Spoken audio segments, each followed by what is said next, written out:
Okay, cool, cool.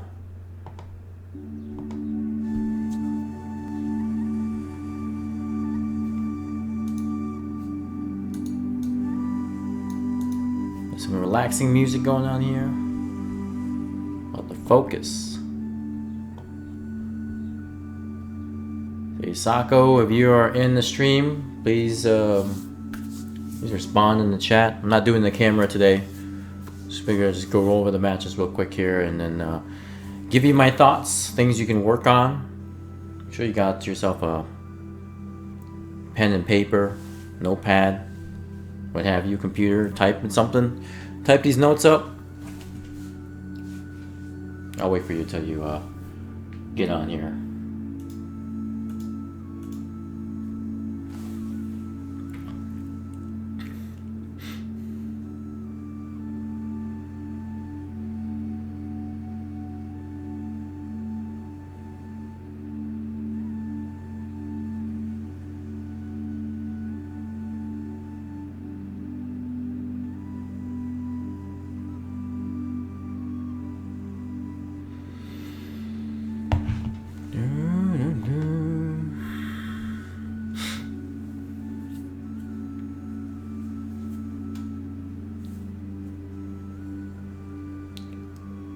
So for anybody who is here, I got 4 matches here that Socco wanted me to go over from last night's session, and he picked 3, I picked 1. Hey Socco, all right.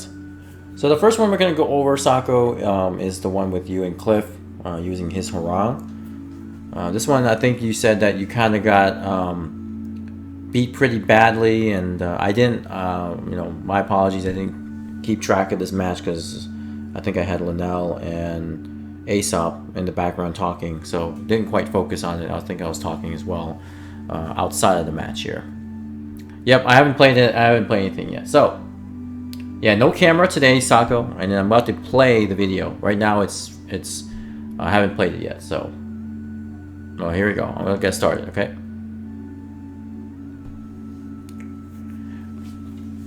So I'll stop the video multiple times just so that we can understand, and I might even backtrack over to whatchamacallit, the review of some of the things that was going on too, so that way you can see.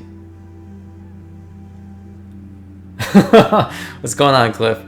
All right, so he started off good. So then right off the bat here, Cliff really goes for a I wouldn't say galaxy brain back 3, but sometimes it does catch people, when they're trying to get more aggressive, and then the back 3 just ends up, it's an unexpected launcher.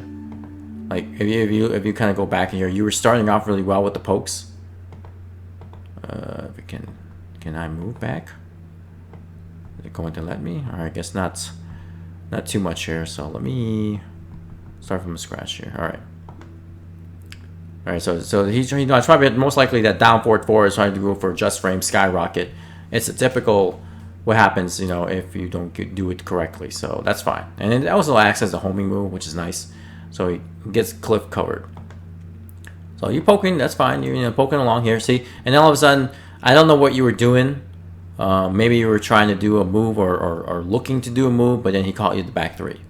Now remember, the back 3 is launch punchable, so one of the things that I would do against a harang player is if they like to throw out a back 3, just be ready for a launch punish. You want more pokes? Okay. So you want to look for a launch punish at any point, because back 3 is a very good tool with harang. It's just one of those things that they will throw out from time to time. It doesn't matter who you are, what player. And the other thing with back 3 is that even though it's launch punishable, it feels like there is a very short window to punish, because as soon as he drops his leg down, he's safe, right? He's done. So you have to catch him while he's in the midst of recovery. But anyway, all right. So we get back into this video. You launched, so Cliff's doing the combo. Gets you to the wall. Oh, miss it. The up 4-3. So that power crush right there, right? Out of Flamingo, he can do either back 4 or back 3. I think back 3 is when he's in right flamingo, right foot, right flamingo, and then back 4 was in left flamingo. Anyway, that power crush there is -12.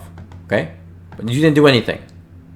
So that's one. That's why you need to go back to my 3-hour video with Harang. Go over, you know, everything that I've done with that character. I mean, as far as, you know, the basic punishments and how to punish certain things. So that move right there, you know, Cliff tried to go for Power Crush there. You didn't punish it, so you lost out on damage.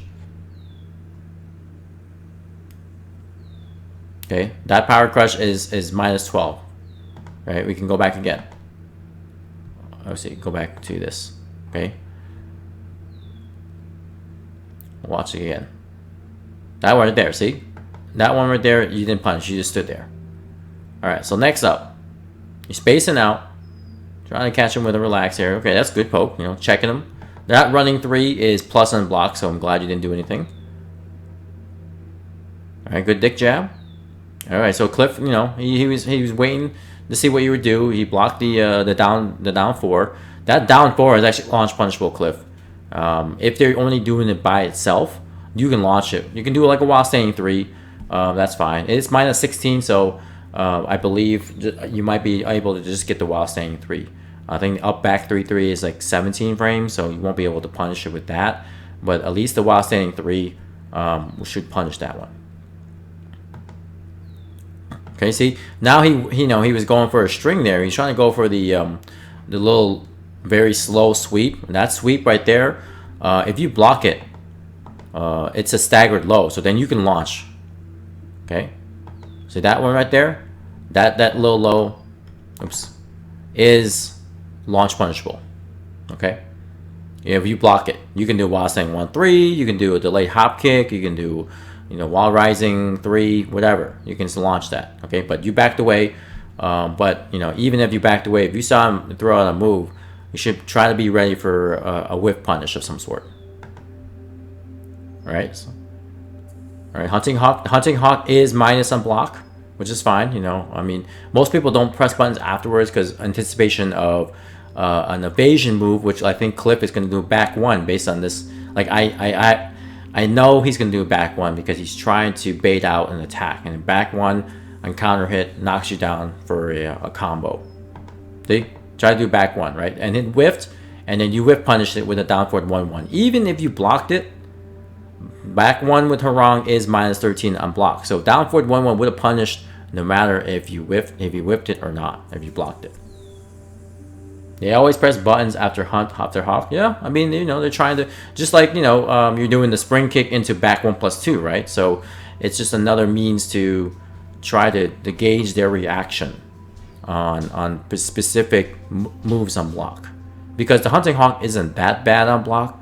So, you know, some people want to retaliate. You know, they press buttons like jab. They want to do a jab retaliation, even though they know it's safe. They just want to have an additional means to press buttons on their own, but then the back one would normally counter.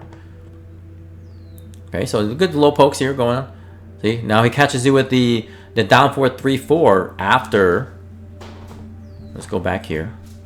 So he does the forward 3 after the left flamingo. Okay, it's that little spin kick that he does. It's safe. You'll see here. See that there? That kick right there, that is safe. All right, so you have options to stop him. You can either dick jab, right? Or you can try to sidestep, but again, I know Eddie's sidestep isn't the greatest. I mean, you can do the back 1+2 to you know, interrupt his next string. But or you can jab. You know, jab and down 1 are your best bets. But I like dick jab only because it stops him from doing like possible high moves. The only problem with dick jab is that his power crush from left flamingo, which is back 4, that can trade after. I mean, it doesn't trade, but it'll absorb the dick jab, and then you will get hit by the power crush.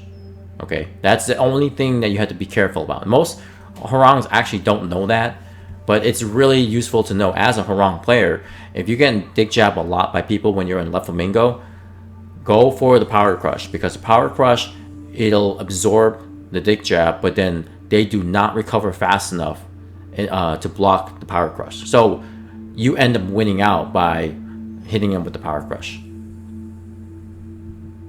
All right, so we keep going. So this time, you know, Cliff went for the down forward 3-4. Again, that also you know, maybe something you have to be aware of is the power crushes afterwards, you know.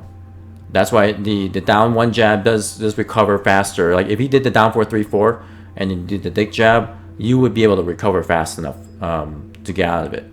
It's only the whatchamacallit, the flamingo into back 4, that one is where they cannot recover fast. And then that power crush itself, is actually -14. So if you happen to block the full string, the 2 kicks, then you can punish with back 2-4. Okay. Okay, so see, remember that 2-hit string after right foot forward?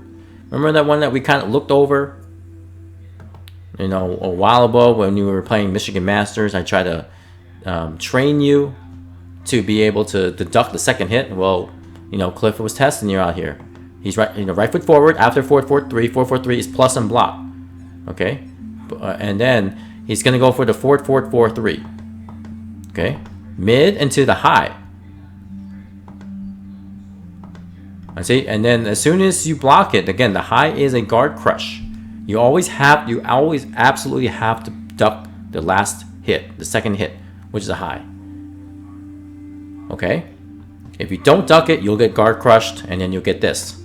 See, that's guaranteed. The 2 back 4 is guaranteed. At the wall, it splats you. So that's why it's extremely important whether you're in the open or if you're at the wall, you gotta duck it. When you duck it, you can do while standing punish, while standing 1-3, while standing 3, while standing 2. Okay, you have options to punish that. This is why it's important to get your damage where you can. When somebody's throwing out all of these freebies at you, you know, I call them freebies because it's like it gets obvious after you know the matchup. You gotta duck it and then punish them. Tell them that you know the matchup so that way they stop doing it. Alright, and then he just dashes up and do a down back 4. So he had plenty of life. You know, he wasn't in risk of any retaliation from you. You know, he probably got you pressured after that particular sequence, you know, a few seconds before. All right, round 2 here. Okay, so that Van Damme kick is not punishable by any means. It's safe. It's -8. Okay, so I'm not sure, you know, you maybe were trying to fish out a whiff punish, but that Van Damme kick recovers very fast. Okay, as soon as they land, they are safe. It's like you can only catch them on the whiff, like at the first couple of frames as soon as they land. But it's really hard to whiff punish. You almost have to like do your launcher right as he lands. Okay, so that's just something to be aware of. That Van Damme kick itself is very hard to punish because it does recover fast. And then, you know, Cliff, he could have done the back 3 to punish you with your, you know, in retaliation, you're down 4-3-4, but he didn't. Okay, so now after this sequence here, now if you look at this, right, he does jab into left flamingo. One good way to get out of that, as soon as you see their legs lift up, do a dig jab. That stops their pressure. Okay, any harang that does this, yeah, dig jab right there. Okay, before he gets to throw out the down 3-4. As soon as you dig jab, he will not be able to do anything. Okay. Now, the only thing that he can do, if he notices that you're doing a lot of dig jabs, he can go into the back 4 flamingo power crusher, which is that spinning kick. That will damage you before you get to recover. But anything else that he tries to do, your dig jab will stop it. Okay. Now, see, Cliff is going through the vortex here with the down 3-4 strings. You know, he's switching up here and then he's turning back to left flamingo so he can redo the down 3-4 strings. Like that's the only time he can do the down 3-4 is if he's in left flamingo, okay, or by itself. He can do it, you know, regularly but standing, but he cannot do that in right flamingo. Okay, so if you see left flamingo, try to predict a down 3-4. Okay, watch this. Okay, does it again, right? Switches over. He was in right flamingo after down 3-4. Then he switched over by pressing 3+4, and then he does down 3-4 again. Okay, whenever you see that, typically, you know, you want to watch out for another down 3-4 sequence. Not all the time. Depends on how they play, but it's a typical Harang behavior. Okay, that kick right there, that launcher, he was trying to catch you ducking, maybe thinking that you might, try to get scared of the lows again and duck, but that launcher right there is 10 frames, minus 10. So you can punish it with jabs. Right there. That kick right there, that's minus 10. It used to be launch punishable in Season 1, but in Season 2, they made it like really, it's safer, but still punishable by jabs. But even then, that he whiffed it, you could have whip punished there. Again, always trying to keep in mind, your whiff punishment is very good with this character, with your with Eddie. So always just be ready for whip punish or down 4-2 or something. Any type of whip punish. Yeah. Okay, so yeah, I mean, you tried to do an up 4-4, but he caught you with a mid. I mean, there's nothing you can do about that. Okay, so that low sweep is reactable on block. Okay, it's very slow. It's almost like a snake edge. See that one right there? You gotta block it. If you block it, it's a staggered low. Then you can do heavy damage with your while standing punishment. Okay. See. That move right, the heat cliff right there is side step 4. Okay, so after the trip, try to do a combo, side step 4 right there. That's a very good move. It's kind of similar to, Geese's side step 3, Paul's side step 3, Claudio's side step 3. Very good move. Again, and then also it allows him to transition into right foot forward, and then he can start doing some mix-ups here. So now he's going for the vortex again. Now that double jab string he does after the second rotation here, right? Watch, you see. Okay, pop. See, now he does the mid one into a high. Okay, that one is, you can duck that second jab. The first one, the mid, you can't do anything about. You have to block it. The mid is minus 2 if he does it by itself. But if he does the jab afterwards, because that's part of his 10 string, you can duck the second hit. Okay. Let me see if I can slow it down a bit here. Just go for, let's see. Okay, so goes for the iterations here. Okay, let's see now. Slow down. Okay, goes for the kick up. Right. Now he's gonna go for the mid punch. Okay, now that spinning punch there, you have to block. Okay.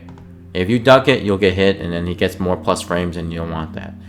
Now, again, he's gonna do it for the jab, which is part of the 10 string. That one right there, you can duck it. Okay. A lot of Harangs like to do it to try to bait you into pressing buttons after the mid punch. But if you see them, going for the second punch, you can duck it. You do the while standing 1-3. Otherwise, it's safe and block. Now, going back to this sequence here, what Cliff did. All right, let me go back here again. Okay, so that one we talked about, right? We talked about that one. Okay, now the next thing he's gonna do is from right foot forward, he does a 2-4, and then he holds forward so that way he remains in right flamingo, and he does another jab. Okay, so when he does 2-4 and then transitions into right flamingo, you can dick jab right there. Okay, that's another place where you can dick jab to stop his momentum. Right there, see that kick right there, the 2-4. Let's see if we can slow this down here. See, okay, so he does. Okay, so the mid punch into the jab. Okay, we're gonna duck that one. Next time you see it, not really used a lot, but it's just a one because you're low on health, so he's trying to pressure you. Trying to get to press a button so then he can counter hit you and take more damage and try to squeak out the next round here. So now he's doing the 2 into the 4 kick, right?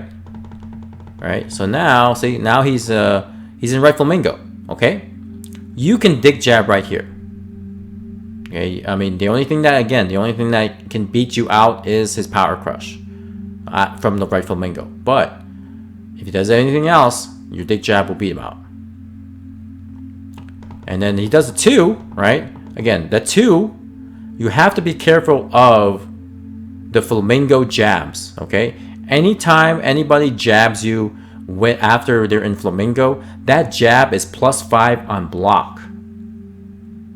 You can see the punch coming out. Yes, you can. You can. Okay? So, going back to that string, okay? Anytime anybody is in flamingo and they jab you, that jab is +5 on block. It's just a, really dumb thing with harang. I mean, it's so stupid. Like, sometimes you'll see a lot of harangs go into flamingo and jab you, right? If they do that even on block, they're already +5. So if you try to retaliate somehow, they will try to counter hit you. So be careful of that, okay? But that, but again, like the sequence with the 2-4 and he transitions to right flamingo, you got to look at it. You can dick jab and then stop the momentum. The sequence for the jab again, yeah. So he was doing from right foot forward. So right foot forward. Okay. 2, 4, and then he held forward. Okay. 2, 4, and then he held forward. Puts him into right flamingo. Okay, because if he just runs by itself, it doesn't put him in flamingo. It just puts his foot down afterwards. But if he holds forward, then he can go into the right flamingo and then pressure you some more. So during the time when he goes in the right flamingo, dick jab. Okay, and then from flamingo, all he has to do, from right flamingo, he does a 2, and that right flamingo 2 is equal to +5 on block. Okay. Now you gotta be careful of that, because then, once he's +5, his stuff from right foot forward, he can actually counter hit you and cause some damage. Okay. So now, yeah, so now he's gonna go for, after the right foot forward 2, he transitions over by doing a forward 3, forward +3. Okay. So let's kind of go back here. See, so the forward +3 after right foot forward puts him into left flamingo. Watch again. See? Let's go back here again. 4, okay, yeah, 4 +3, and then he does the down 4. Down 4 from left flamingo is just a nice quick low that he's got. That low is like -11 on block, so it's or -12. It's rather safe. So. Really can't punish him very well. Yet if you expect it, low parry it, but it's a quick low, so you really have to be on your toes to low parry it. But if you block it, you can do while staying 4. So Cliff was really messing you up here. He's trying to bait you out to counter hit you with the previous stuff, but he ended up just saying, all right, I'm going to go transition to left flamingo, do a down 4 to catch him with a low, and you try to press a button afterwards, because this is a counter hit animation right here. He finally caught you with something by pressing buttons. You cannot interrupt the sequence between the forward 3 and the down 4. At least I don't think you can. You can probably dick jab if you were. I'm 90% sure you can dick jab in between this. 90%. Okay, 10% I'm not 100% sure because it looks a little fast for you to interrupt. But it's just one of those things that I would say test it out. Go into right foot forward with harang by pressing 3 + 4, right? That puts you in right foot forward, and then do a forward +3, puts you in left flamingo into down 4, which does that low kick. And record that animation. If you can dick jab between the forward 3 and the down 4, then use that as a means to interrupt them. Type that out, please. Sure. So 3 + 4. Yes, I know it's a lot of stuff. This is why I'm streaming. That way you can kind of go over it next time you watch the stream. 3 + 4 goes into right foot forward. Okay, right foot forward RFF. I'm not going to type out the right foot forward. Okay. Then do forward 3, which puts him into left flamingo. LFL is left flamingo, okay? then do down 4 from LFL. See, record that sequence and see if you can down +1 in between forward 3 and down 4. Okay, that is your homework. Test it out. I'm not gonna do it for you. This is how you also have to lap too, right? If you see something in your match and you have no idea if you can get out of it or not, test it out in practice mode. LFL is left flamingo. Okay, so I'll type out everything once here. So LFF equals left foot forward, which is his default stance. Okay, default stance. So he's standing normally. Okay, L at right, or RFF equals right foot forward. When his right foot is out, it's the dominant one, is out closest to you. Okay, R, and then LFL equals left flamingo. Maybe I should capitalize. Okay, left flamingo, and then RFL equals right flamingo. Okay, remember those. Because the typing it out is too much, but I try to emphasize the actual name, the abbreviations with capitals. Okay. So I want you to test out, to going to right foot forward, then doing forward 3, which puts him in the left flamingo, and then immediately do down 4 while he's in left flamingo. And I want to see if you can dick jab in between the forward 3 into down 4. Okay, if you can, great. That means you can, again, interrupt his momentum, prevent him from pressuring you even more. All right, round 3. All right, more jabs. All right, backlash here. I don't know what you're trying to do here. Let's see. Oh, you're backdashing and then you press forward. Maybe I don't know what you're trying to do here. Okay, let's slow down here. So yeah, I can't tell what you were trying to do. I mean, you're obviously standing. I mean, it almost looks like you're crouching, but you probably were trying to do down forward 1. I have a feeling you were probably trying to do down forward 1, because down forward 1 kind of has that weird, almost like ducking animation. I felt like you were trying to do down forward 1, but he beat you out with the power with the backlash. And then Cliff messed up on the combo there. He messed up his Peacekeeper.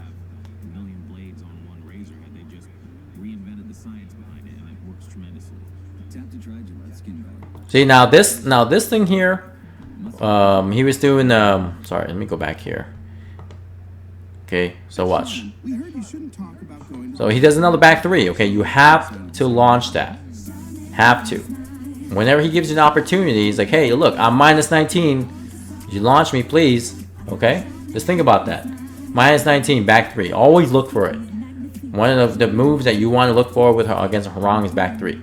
That's a free launch right there. When you use the up 4-4 instead. Okay, so now after 1-2, he transitions immediately into left flamingo.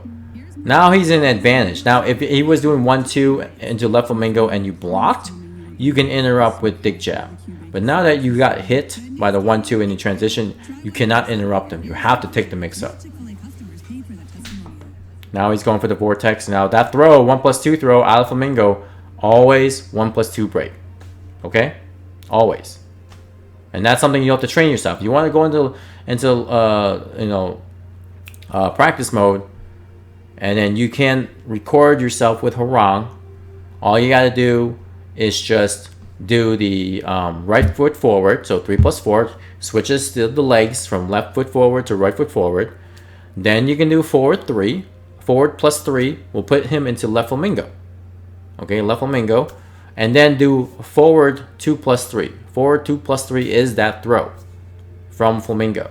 He can only do that throw from left flamingo. He cannot do it from right flamingo. It's only left flamingo. And it's always a 1+2 break. I know you're not looking for it, but it's just something that you have to be aware of. It's hard to look for everything with harang, so it's just one of those things that you have to train yourself to react to. Okay? 1+2 break. Alright, good down 4-2 counter. Breaking walls. Nice. I like that combo. Okay, that's a 2 throw. That's a regular 2 throw. He just sidestep a bit and then he did the regular 2 throw. No break. Now, if you try to stand right up, you know, if Cliff wanted to, he can do a back 3 that would kill you right there. Launched you. And that launch right there that he tried to do from right flamingo, or is it left flamingo? Let's see. Yeah, from left flamingo, all he had to do was, from left flamingo, I think he did back 4. Yeah, from left flamingo was back 4. And then that is actually -14. So that one, that little one where he kind of hops a bit. It looks like he's going to go low, right? It looks like he's going to do like a down 3, but he actually, you know, it fakes out. Like he turns around, right? He does the fake, right? And then it looks like he turns around, does the fake, and then there's the launcher. That launcher is -14 on block. So punish it with the back 2-4.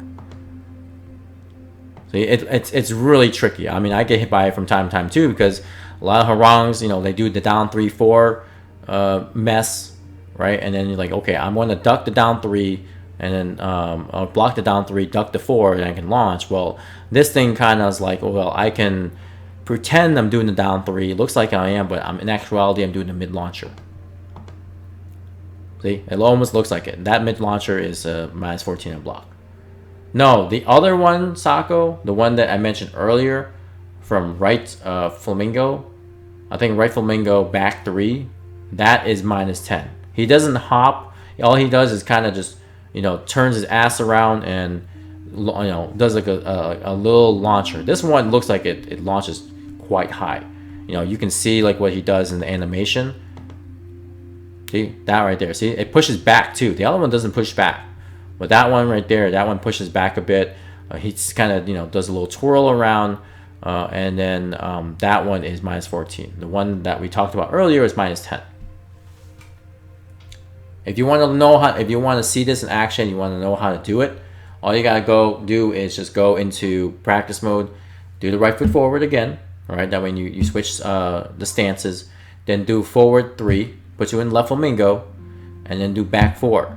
Back 4 will do that that launch. Okay, then you can test it out. Okay, and then you can punish it with the back 2-4 with Eddie.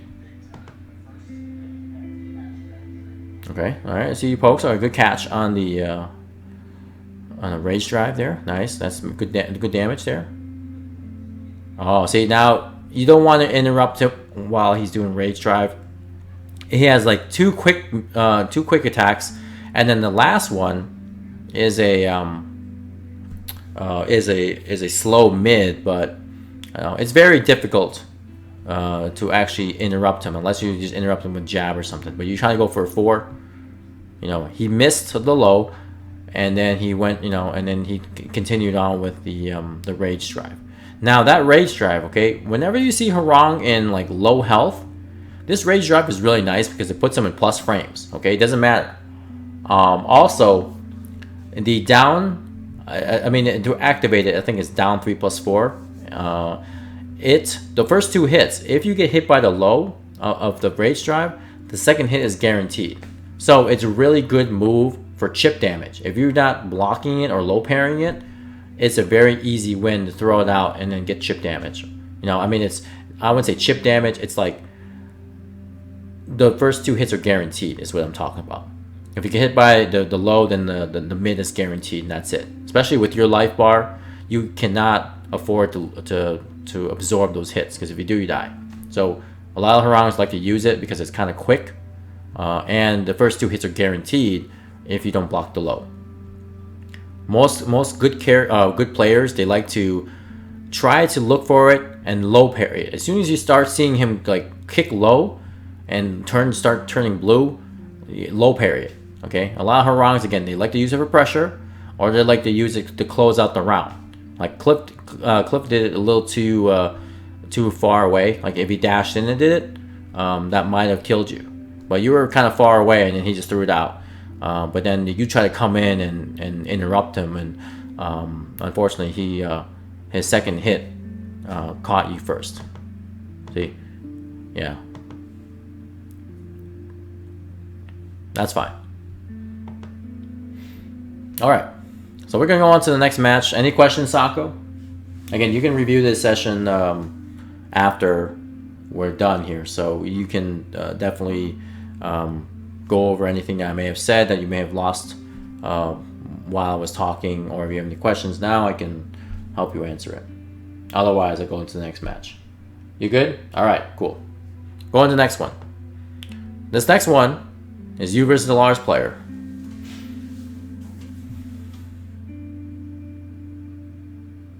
Okay, good.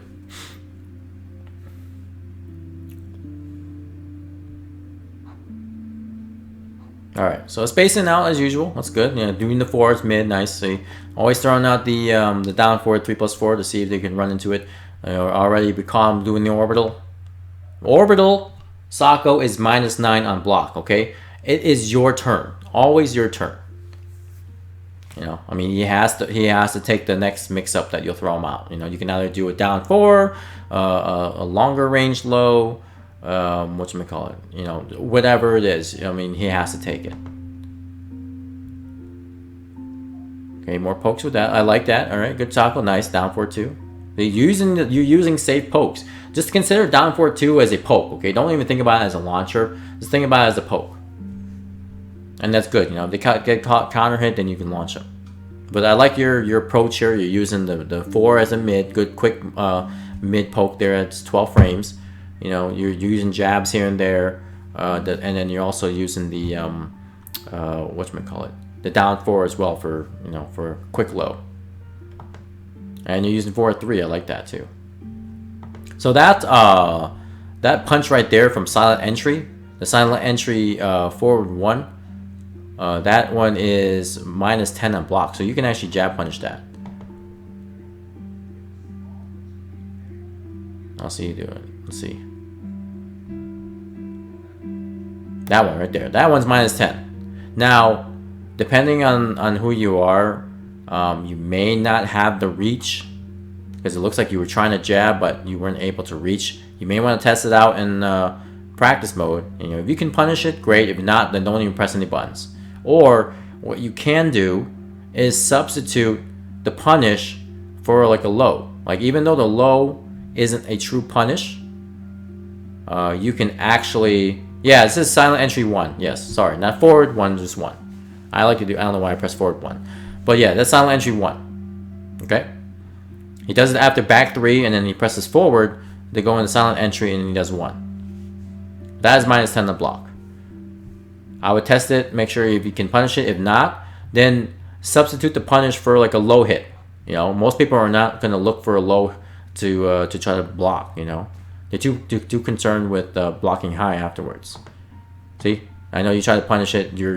Your one jab was not reachable at this point, so obviously he will have a time, you know, recovery time to block that other stuff. So I think what you can do next time you see this scenario is do a down 4. A down 4, at least to chip him low, or yeah, so that way you can at least get some damage, even though it's not a true punish. You'll get some damage, and that's really key too. Like, sometimes if you can't punish someone because it's safe, that doesn't mean you can't really, you know, trick them into doing something else. Like, you can do it low. Yo, now the host. Thank you so much, man. I appreciate it. So, you know, I mean, sometimes if they're like -5 or -6, yes, they're safe. You can't punish them, but you know, you can go for a low, a chip low or something. You know, at least take some damage off. They may not be expecting it, so that way, at least you get something, and then back away. Just think about that, okay? All right, so then Kuma is like, you know, you're playing such a safe game here. You're poking here and there, and you're backing away. Now he's below health. Now he's trying to find a way to get in, so he does it with the 4-4-3 +4. That while standing 3 of Lars is plus, I would say like +4 or +6 on block. It's it's pretty plus. It's a high, but it's pretty plus. Really good pressure move, and pushes back. And then he tries to go for the back four there to try to bait out a counter hit. Nice, good slippery kicks there. Keith told you about one. Nice. Oh, missed the combo there. All right. All right. That 4/4 1+2 is -10, but most characters cannot punish it. Only Jack, Gigas, Panda can punish it. No one else can. So you have to take the block. Yeah, just consider that one as like Lars' jackhammer. All right, so now he's going for like the Send mix-up series, going for the Send 2 after back 3. Before he tried to test you out with the Send 1, you blocked it, so now he went for the Send 2, which is a low. And then he's throwing out another while standing 3 here, Okay, and throws out again. So right immediately after he does the Send 2, he goes for the while standing 3. What if I do a low after the forward 1+2? The pushback is maybe a little too far, Socco. So I don't think an ordinary low would reach. You're gonna have to test it, but the pushback at forward 1+2 is quite large. Okay, so you may not want to pursue that. You can test it, but I have a feeling that your low is not gonna reach.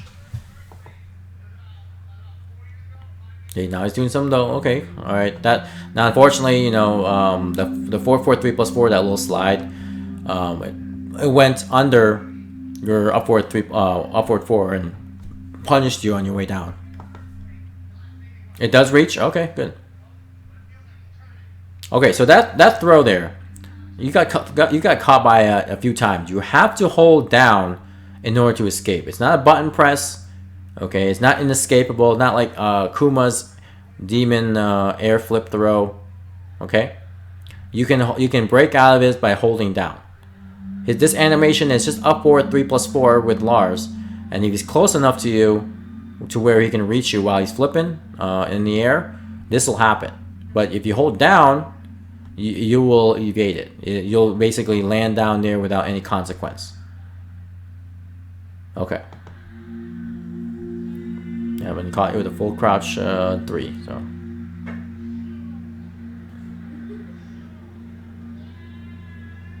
Okay, nice. All right. Yep. So see, you were crouching. So he was looking for a low during your full crouch. So that's something you should tell yourself. Okay, this guy will try to duck with me. Yeah, I'm ducking, then he'll duck with me maybe a split second later. And we'll try to maybe block a low. So in that case, maybe you want to think next time. Okay, I'll duck in the space. I'll do a while standing move. I'll do like a while standing 4 just to test him out, or I'll do a while standing 2. Maybe I'll get a launch from him, or while standing 1 just to check him. While standing 1 is a high, but still, I mean, it's one of those things you want to kind of test. Maybe do while standing 4 next time. But the full crouch down forward 4, he did not fall for. Yep, so he tried to interrupt you after the 4-4-3, and you got into relax. Next time, let him do whatever, because it seemed like right now he was trying to do an interrupt, and when he did interrupt you, he traded. But next time you go into relax, let him. I guess you want to see what he's gonna do next, right? Get a reaction from him instead of going immediately into attack. Wait, okay? If he's the type of person that just basically hits you low, then he knows that he's gonna transition into relax. I'm gonna hit him low to get him off of it. But he didn't do that. He tried to hit you out with the down forward 2.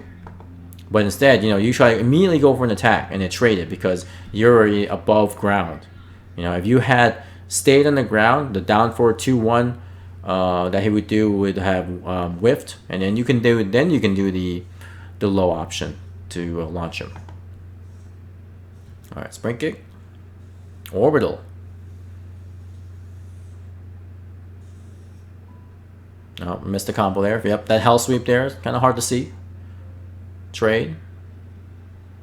Yep, down back 2. Down back 2 is a really good tool with Lars. Just because he can transition into silent entry if you wanted to, throw it out as a poke by itself. you know, or he can do like a down back 2-3 or down back 2-1. I mean, those are kind of committed strings for the most part, but you know, he's got options after down back 2, mostly into silent entry to mix you up if he has to. But it's a long range mid, you know, kind of just throws it out there and it's quick. Oh, see, good block. See, he punished wrong there. Yeah, he knows to use the 4-4 1+2. You can't punish it. No duck on the down 4-2-1. Okay. Always gotta keep that. That's another one you gotta kind of keep in mind. Yeah. See, after you backdash, right, Socco? Whenever you backdash, you should always be ready for a whip punish of some sort. Okay. Whenever I backdash, you know, and try to get some space from the opponent, I always try to get myself ready for a launch or something, just in case they get, you know, antsy and they throw out an attack. Then get ready for a launch. Always get ready for a launch. You can easily get ready to do a down 4-3 +4, that which probably would have launched him for his missed down back 1. See, I ducked the 1 earlier, but he didn't throw out the 1. Yeah, that's fine. I mean, it's okay. You can always duck it, and you know that because you know that the second hit is gonna be high all the time. So then it's not a problem to you know, just train yourself to duck it all the time. See, you backdash away there, right? And you could have done the something like a down 4-3 +4 afterwards. That would have reached.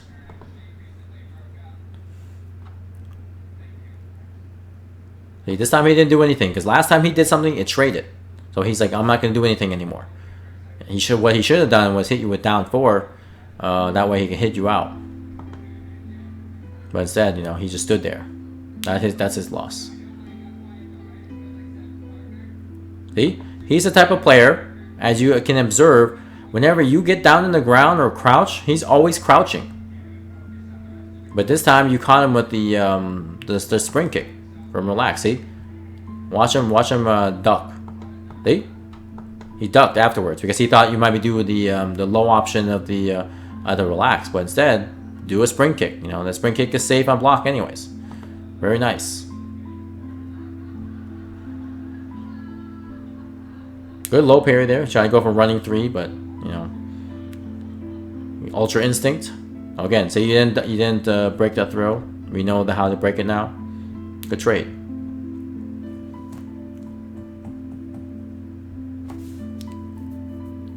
All right, see, he just stood there, you know, because he got hit by the low. He's like, okay, I can't be pressing anything. All right, running 3. See, that running 3 there was whipped. Again, always be prepared for a whip punish, okay? That's just one of those things you gotta keep in mind. You know, not everybody can do it, you know, 100% of the time. I can't do it 100% of the time, so, you know, but it's just something for me to tell you as a teacher, to always be aware of someone being far away, trying to, you know, close the gap with some type of move, and if they whiff, be ready for the launch. All right, good low parry there. So you went low too many times.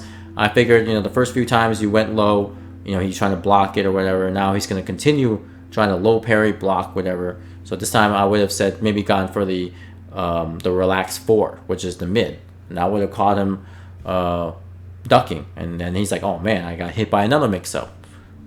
That would have put some more pressure on him.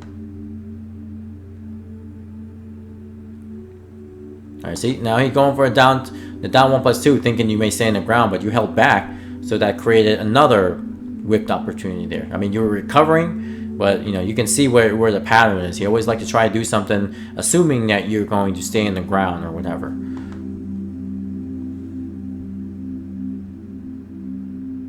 Okay, done down back 4, get you out. More 4-4 1+2. Power crush. Power crush with Lars is -12. Okay, you can punch with jabs, or you can punish with 1+2 with Eddie. It's just this double slaps, whatever. Okay, the power crush is -12. Not heavily punishable, but get something. Okay. Punishing way too late. Okay. I'm gonna tell you whatever, you know, whether you know it or not. It's still gonna be part of the analysis. But it's just something for you to, you know, remind yourself to try to punish.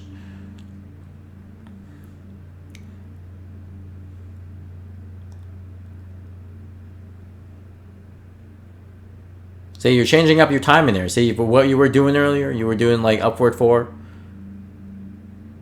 You know, like you did it here. Yep, and then you did it again. Because he tried to duck, right? He thought you were going to go low, so he ducked again. And this time you stood in his face and you're like, okay. Then he tried to go for another, thinking that you go low again. Nope, you do the down 4 too. So the mids are working. This guy likes to duck a lot, see? And this time he tried to duck again, but then he got back up and your down 4 hit. Okay? You have to observe that. See, look. Watch. Duck, yeah, get up, see? He likes to duck. Whether you're trying to do a low parry or whatever. It's just something you always have to, you know, look into. You know, does this guy like to duck a lot? Starts, you know, stabbing him with some mids. Go mid heavy. Then make him stop ducking. And then you can go for your lows. You did a good delay. Yes, that was a very good delay. You know, because like I said, you know, this guy is trying to, you know, maybe low parry or block a low or whatever. He's afraid of Eddie's lows. And then that's one thing you have to, when you play against someone, you want to see if they're afraid of lows, or are they the type of person that like to block lows and they don't care, you know? I mean, they want to establish a game by blocking your lows and low parrying them, so maybe you stop using them, and then that way they don't have to block low anymore. So just have to, you know, gauge your opponent that way. Yep. Yeah, don't go autopilot. You know, you have to really think. If you want to improve in this game, you have to think. If you go autopilot, you can go autopilot when you're having fun with friends or drinking or whatever, and you just want to play. But if you want to get better, you have to really think. And you have to be really critical of yourself when you're playing, you know, and actively tell yourself, okay, this guy is doing this. Oh, I'm not doing this enough. You know, it will allow you to make decisions a lot faster if you train yourself to play this way. I myself have to tell myself all these things too when I'm playing.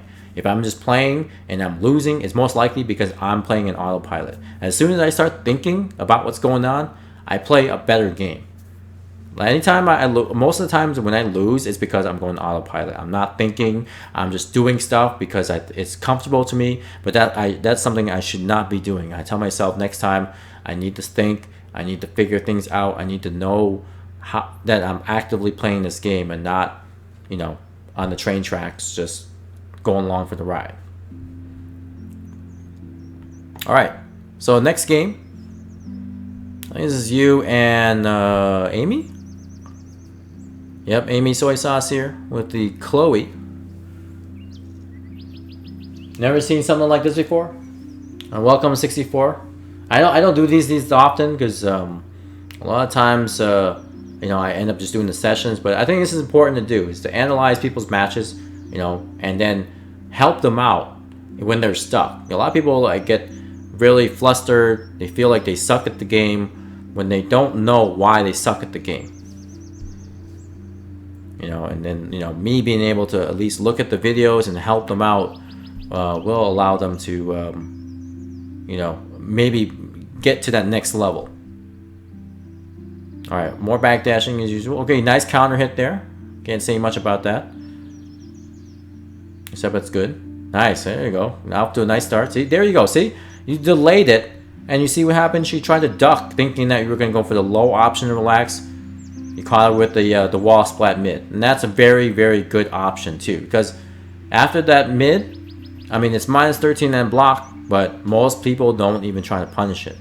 Most of the time, they're too far away, so a lot of stuff doesn't even hit anyways. But at the wall, you know, if they do block it, they can actually punish it. But in this instance, you know, Amy was too afraid of the low option and tried to duck. But as soon as she did, you wall splat her.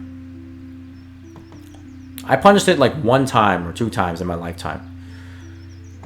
All right, so she fell for that because last time you went for yeah, you went for the mid. All right, what happened here? Let's see. All right, yep, we went for that. Yeah, comma there. Yep, again.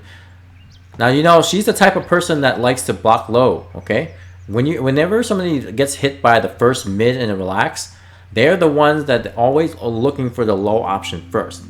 If they block mid, then they are the ones that are looking for the mid option first. Okay, that is kind of like my mentality of the game. They're like, okay, do I want to risk getting hit by the low or getting hit by the mid? If you see them get hit by the mid first, they're the ones looking for the low. If they are the ones that get hit by the low, or they block the mid, or get hit by the low, then they're looking for the mid. Okay, just think about that, and then just try to mix up your game from there. See, now this time she's afraid. She got hit by the mid, and then now you mix it up with the low. That's awesome. See, you're maybe you weren't conscious of it, maybe you were, but you basically did what I had just explained. Once you hit him with the mid, then she's like, okay, I'm not gonna duck anymore because I got wall splatted and I got comboed at the wall.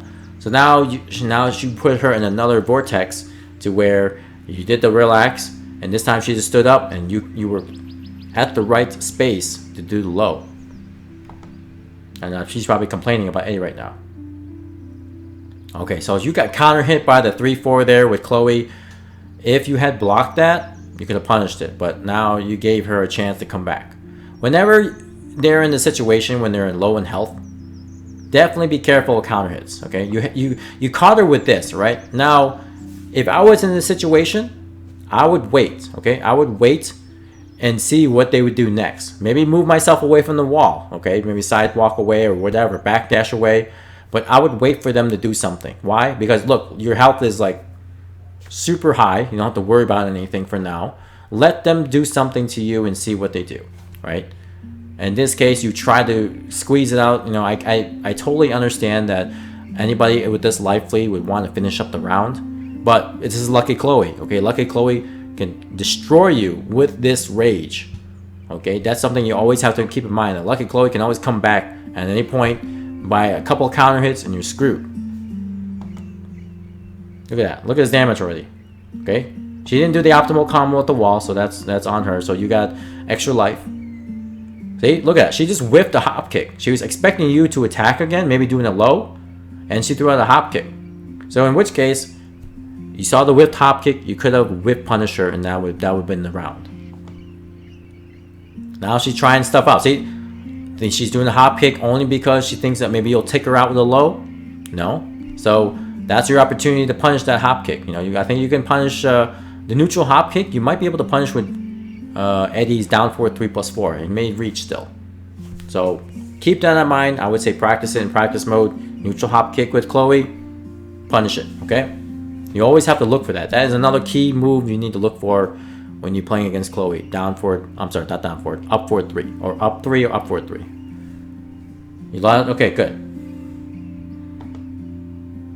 Okay, now she's trying another thing. You know, luckily you ducked and then you caught her with the whiff punch there with the while standing for. Good stuff.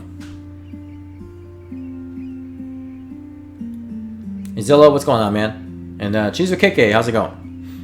You came at the right time against a Chloe. Now, unfortunately, running 3 with Chloe does hit Eddie out of relax. It does not hit grounded, okay? Don't make that mistake. If you're grounded and she does it, it will whiff. But if you're in relax, you're still kind of in like the middle ground between crouching and grounded, and that does hit you out of relax. So don't be surprised anymore if that happens. Pressure. Now remember, running 3 with Chloe is +7 on block, okay? Typically you don't want to be pressing buttons. It's one of her pressure tools she can use in order to gain an advantage and for her to you know, make it her turn again. Good low parry there. If she was looking at it, see, I would say like she's looking for something, right? If she's looking for something, she's waiting for like a low or whatever. So stick with the mids next time, okay? Stick with the mids. See? Now, see, you hit her with the low, she's gonna probably look for another low again. See? And she did. So next time you play, you hit her with the low once, I would say next time use a mid, okay? Change it up. Don't go low, low, low, low, low all the time. Go for a mid. I mean, I understand some people will lower you to death, but it's just a low. It doesn't take that much damage off. But if they guess right and they low parry, they're going to take a lot more damage off. So sometimes you may want to just go with the other option. Go for the safe mid. gauge their reaction again. Go gash in and do down for 2, or back 3 or something. Some type of mid or 4. That while staying 3 is minus 12. Okay, minus 12. That one right there, that kick right there, minus 12. I believe Eddie can punish it with jabs, but I don't know this distance here at the wall. It plays kind of like a really strange game where sometimes it pushes you back a bit more at this angle, and then you may not punch with jabs. But you can. I believe most of the time you can punch it. Okay, there's another whiff right there. Another whiff you have to be careful of. That in a back turn flip she does. Okay, after back 3, she turns around, and then I believe it's I think that's 3 plus 4, and then she does 3 plus 4 3 or 3 plus 4 4. I forget the command. If she does the 3 plus 4 by itself, the second hit doesn't come out. She just recovers. But she does in the second hit, and then now you're in a space where you can whip punish. Okay, down for 3 plus 4 was right there for you. Okay. Now again, the second hit, always watch out for the 3-4 there. Wasn't sure what you were doing there, but if you blocked it, you could have punished it with the back 2-4. Now out of the Cali roll spring kick that she does, I don't know if Eddie can interrupt that with anything. She might be able to interrupt with just a 4. Or you can step it and then punish her afterwards. You may want to test it out.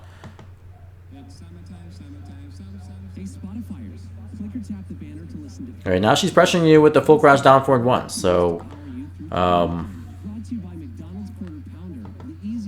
okay, yeah, she does it again. See, in this case, when she's crouching again, I would say, try to do an up forward 4, or maybe like the whatchamacallit. I think he's got the wall attack where you can do back, up, back, and then he flips over and hits them. I think it might be kind of like what Lee has.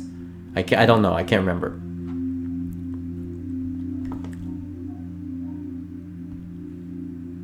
He can back 3-3 depending on the grab, on the gap. Gab. I'm not sure what that means. Oh, I know you're doing. You're gonna back 3-3 when in the back. Okay, gotcha. Never mind. Or down for 3 plus 4, depending on your comfortability level. Okay, so going back to this flip kick. Gap. Okay. Okay, so that, I mean, there's nothing you can do about it. You were trying to do something here, and she counter hit you with the Cali roll into the back turn flip. Yeah, you're trying to do the back 3-3. Yeah, that'll go right over it. Yep. Alright, yep, down 3 plus 4. That's guaranteed while saying 3 afterwards.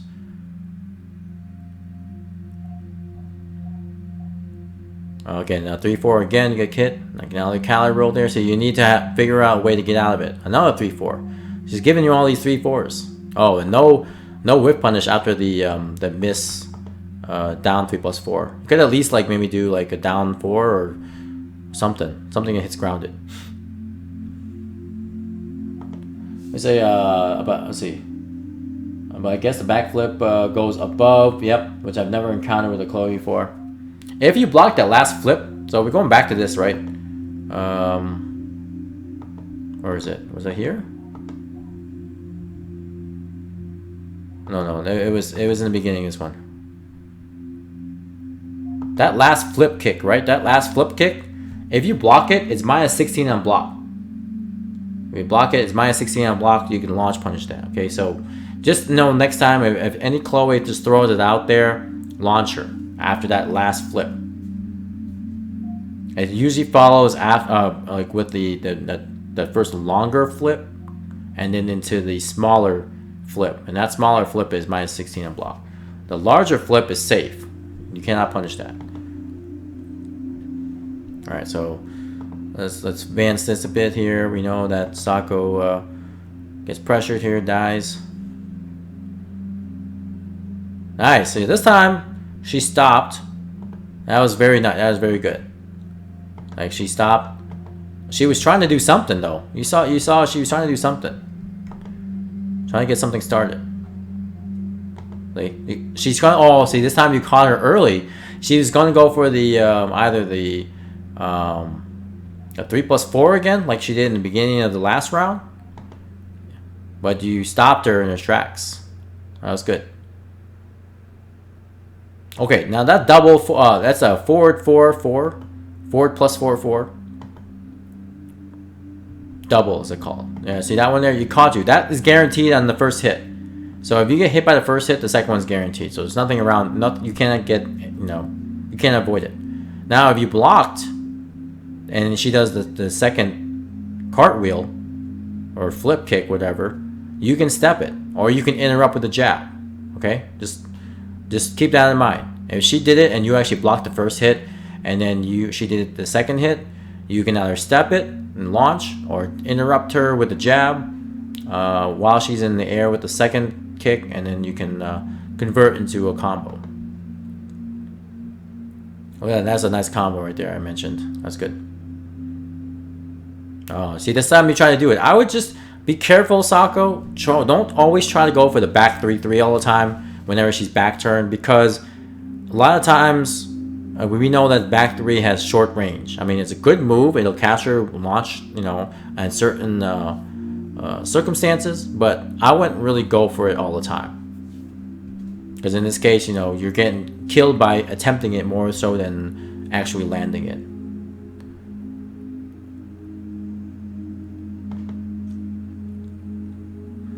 Oh, that was nice. Good interrupt there by Amy right there.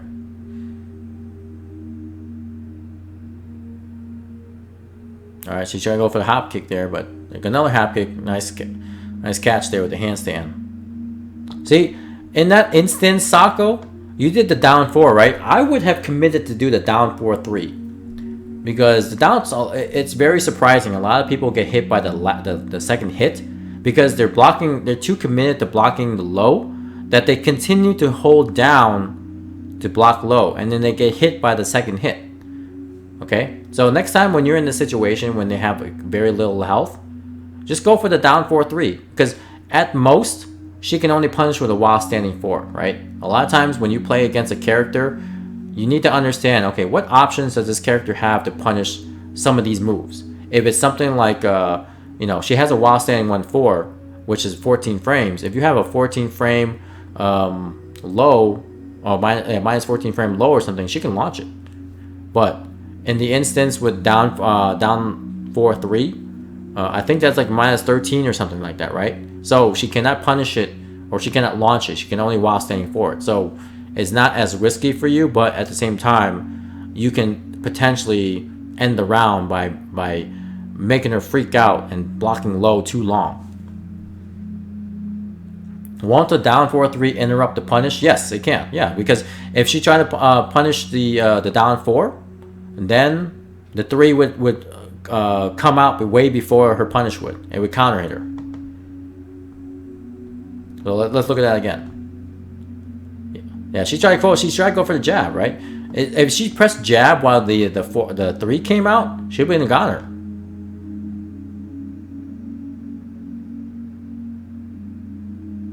Oh, I try to go into relax there. I see that. Okay.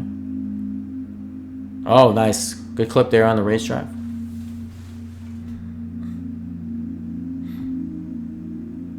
All right, see that? There you go. Now that one there, the while standing 1-4, Socco, that is launch punishable. You can actually launch it with down 4 3+4. Okay, you have to distinguish between the 3-4, which is just while she's standing, or the while standing 1-4, which is minus 16 on block, and she does it out of full crouch. Cause see, you have to see. She tosses out a punch first, right? That's it's an indicator of while standing 1. At the 3-4, you'll see 2 kicks come out. The while standing 1-4, we'll see the punch into the kick here. Okay, still at least we got a punish. That's good. All right, running 3, back 1 with Chloe is minus 11 on block. Your down 4 1-1 will not punish. Okay, just know this move right here. Back one right there. That back one does hit grounded. So if you stayed in the ground and she did it, it would hit you on the ground. That's why she did it. But since you blocked it, punish her with jabs. Down forward 1-1 too slow.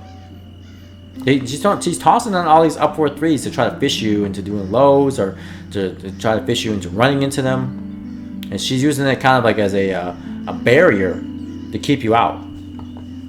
But she don't want any of that Eddie mix-up stuff.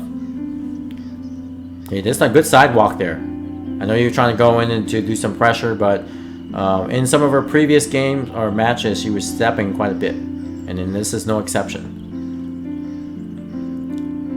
Nice. Oh, good catch.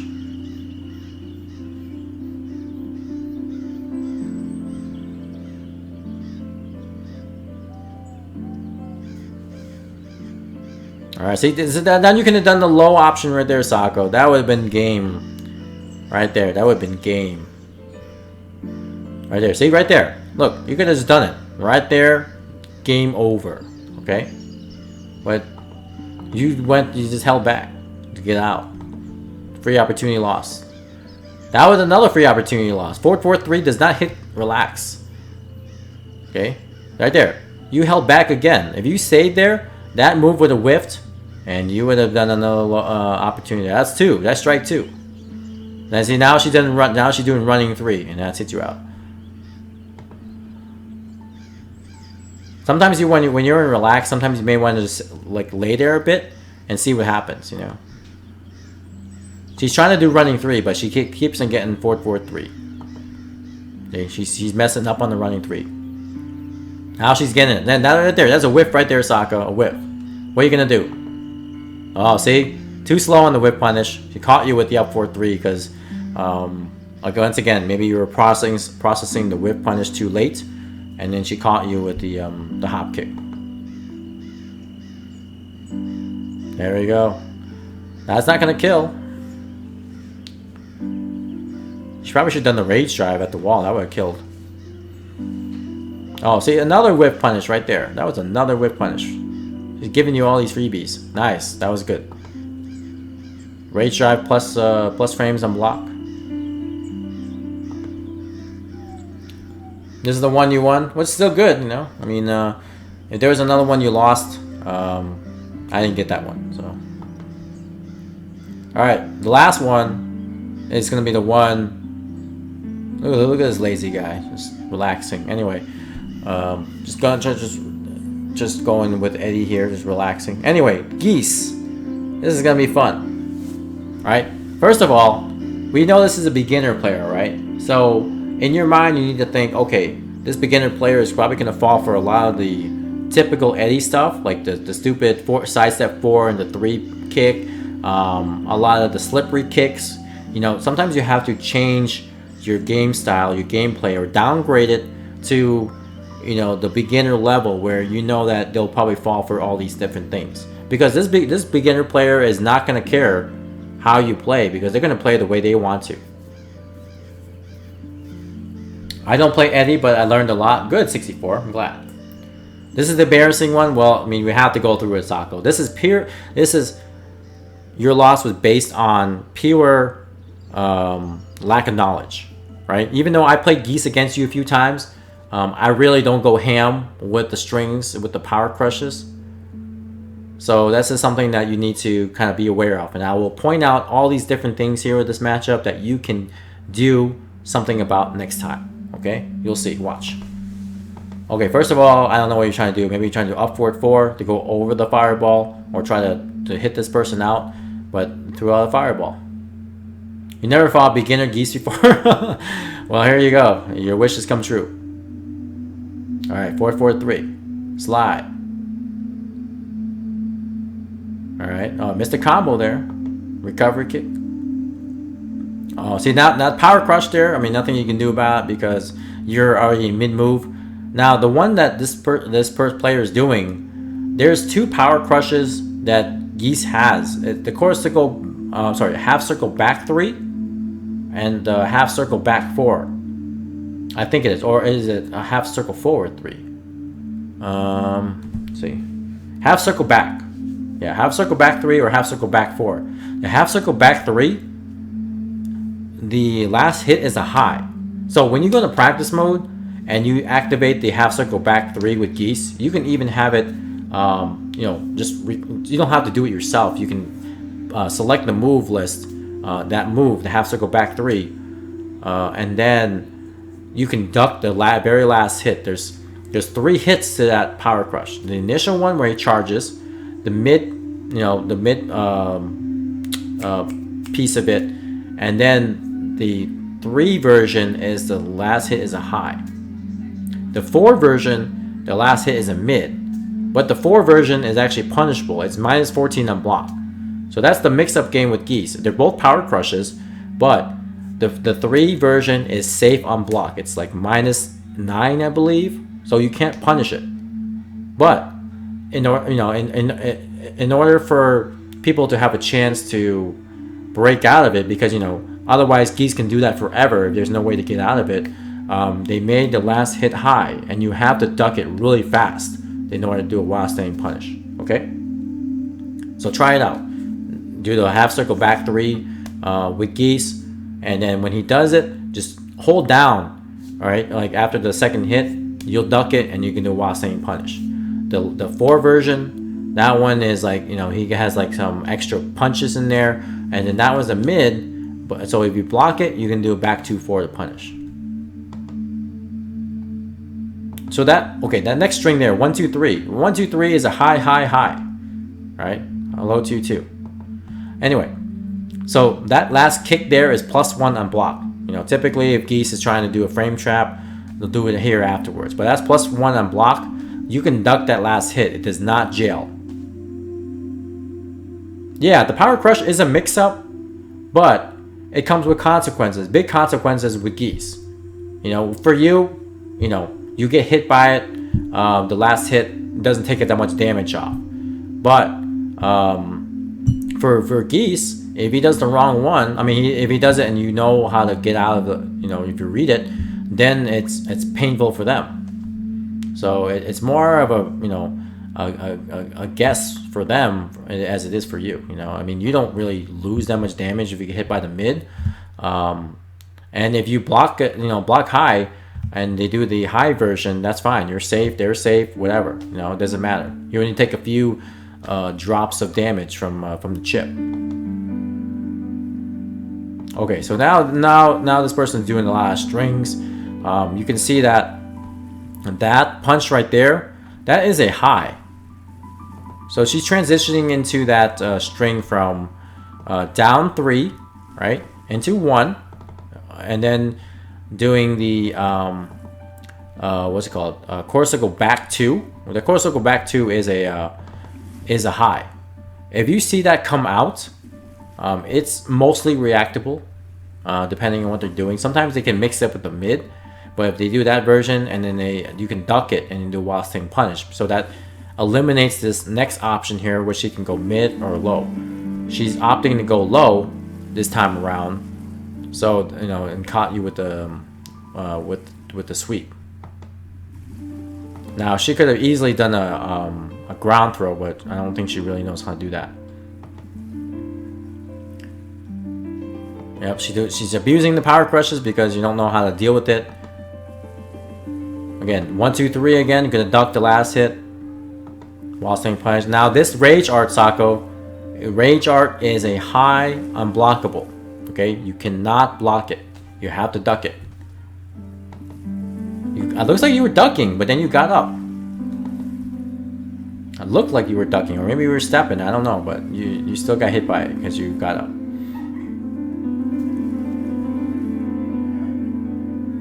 Now going for the Power Crush again. This person knows, like, okay, this person does not know how to deal with it. Now 1 2 3. See, she's very repetitive. Okay, she's not giving you a chance to do anything, but at the same time, you gotta recognize some of these things that you can try to get out of, and then that way you can start your attacks. But she's just going in, doing the same thing. She did the same thing last time, right? You have to keep an open mind and really recognize what they've done in the past, so that way you don't fall for it again. She did exactly the same thing she did the first round.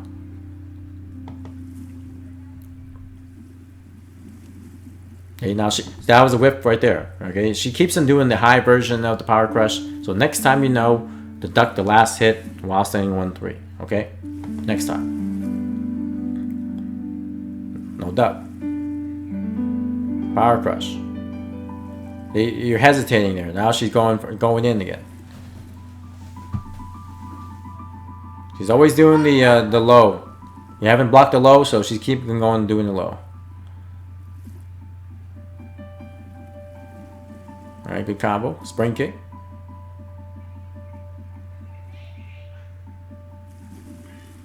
Alright, this time I'm going mid. Alright, so you blocked mid. I'm glad. Guys, we gotta change it up. Maybe he'll block low. Nope, he did not block low. And I bet you next time she goes, she'll go into the sweep again. Oh, Raging Storm. Nice. That was nice.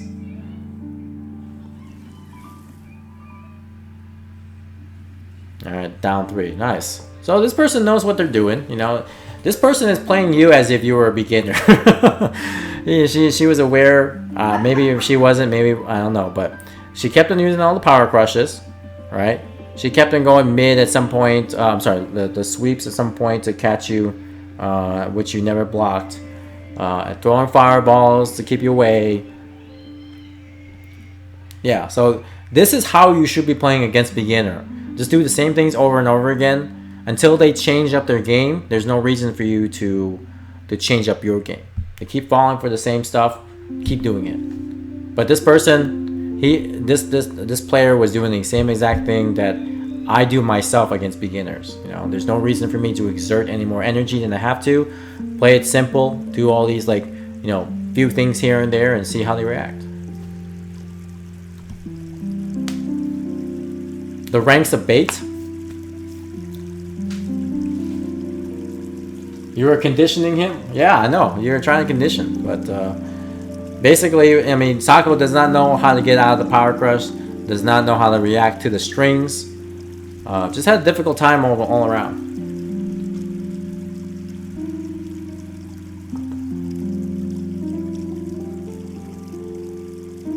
Ruby Red, what you want here? I love it when players, they come in who were the opponents. I love that. That's funny. All right. How can 1,000 wins and be 8Q? Because they don't play ranked. They just play offline or in lobbies. This is secret lobby. All right. So MrSocco, do you have any questions? Hopefully this music is calming to you guys. I'll try to get some concentration music.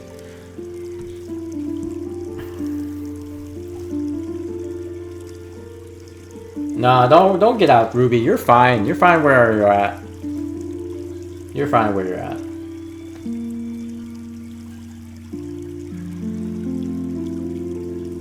You learn a lot, Chizukeke? Great. I mean, I really do like doing these things. Maybe I should one of these days just have a time where I'm actually doing net match analysis, right? That's really relaxing for me because I like doing that stuff. You roll a lot of notes down, good.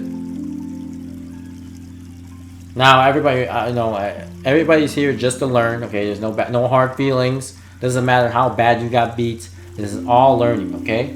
So MrSocco, next time you feel depressed, just know that you're still learning the game. You don't know everything. You still have bad habits. You have things you need to fix, And that's what makes this game great. It's because there's always room for improvement. You will never be good. I mean, even Knee, right? Knee is really good. Like, he is like one of the Tekken gods, but he still loses, right? He's not like Mr. Perfect. There are people who beat him. JDCR, he also was a god at one point, and then he fell. Like, people started beating him more and more, so now he's trying to climb back into the ranks. He's still good, but not as, not everybody started figuring him out. When you get good, people are going to start figuring it out, trying to figure you out and trying to beat you. And that's good for you guys because, you have a lot of things to improve on. So, take it as a challenge to yourself. Really focus on getting better, fixing all your flaws or some of your flaws. It can't be all in one day or overnight or whatever, but it gives you something to really, go after.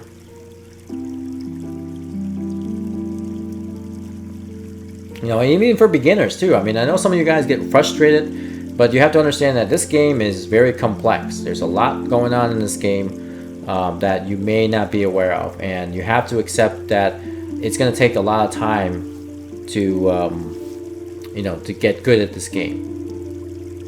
A lot of people have high expectations of themselves to be really good at a game in 1 or 2 years. Unless you're not working, unless you're like fully funded by your parents or whatever, and you can play games like 8 hours a day, 7 days a week, you're not going to get that good. You may be okay, but you can't compare against the people who play this game for years. Even the previous games, they still have the Tekken fundamentals and all that stuff.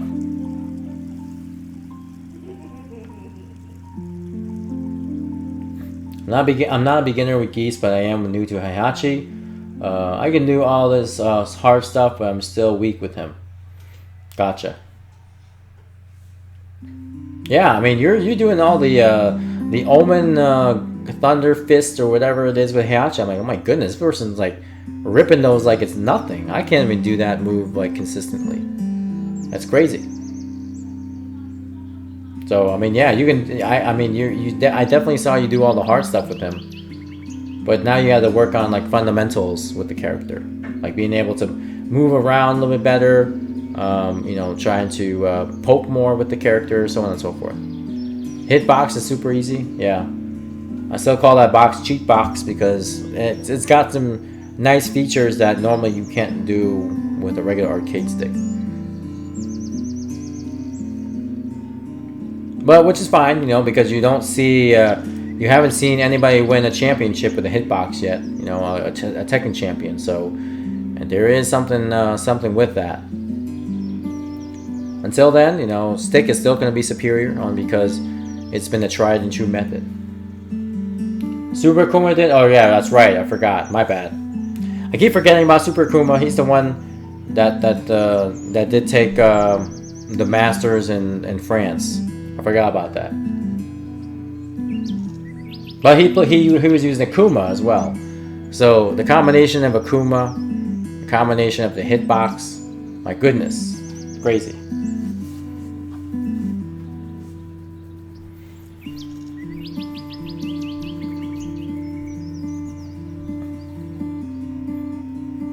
But alright guys, so I think that's it for me today. I think I covered quite a bit here with Socco and his matches. I think I went almost 2 hours going over his matches and talking about it. But Socco, let me give you some words of advice here on how to practice. Okay, before I go, let me tell you how to practice. Okay, so we talked about replicating the various things that people are doing in the matches, right? You have a match and you're like, oh, I don't know how to get out of this, or I don't know if it's something I can do something about. So then lab it. Do what they did in the match and try to see if you can do something about it. Okay? The next thing you want to do is you want to go through the entire move list of the character that you lost against. Why? Because there's so many things about the character, like their moves that you haven't seen yet, that you want to make an effort to recognize those moves. Okay, that's the next thing. And also you want to know the block punishment of the move, right? You want to go online, find the site with the frame data on it, and go through each move, right? While you're in practice mode, and be like, okay, this move is minus 15. Okay, according to the frame data online, it says minus 15. I'll do the move in practice mode, and then I will see if I can punish it with something. Okay, then if you know you can punish it with something, make a note of it. Take notes, be like, okay, this particular move is minus 15. If I block it, I can then do a launcher. Yeah, but when I go through all the moves, and since there's so much, should I focus on certain types of moves first? No, go through the entire list. Don't,